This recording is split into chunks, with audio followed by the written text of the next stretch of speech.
الفصل الثانی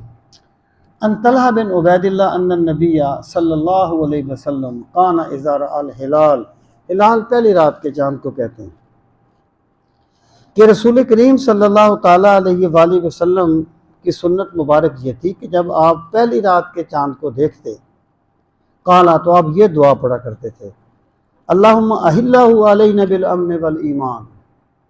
اے اللہ اس چاند کو ہمارے اوپر امن اور ایمان کے ساتھ طلوع فرما، یعنی یہ چاند جو ہے، یہ مہینہ جو ہے ہمارے لیے امن اور ایمان کا سبب بن جائے،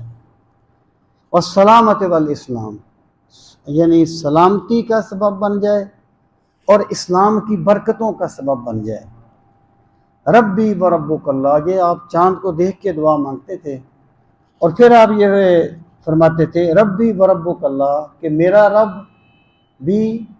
اور تیرا رب بھی اللہ ہے۔ کچھ لوگ چاند کی پوجا بھی کرتے تھے نا، تو اللہم احلہ علینا بالامن والایمان والسلامت والاسلام ربی و ربک اللہ، یہ وہ دعا ہے جو رسول کریم صلی اللہ علیہ وسلم پہلی رات کے چاند کو دیکھ کر مانگا کرتے تھے۔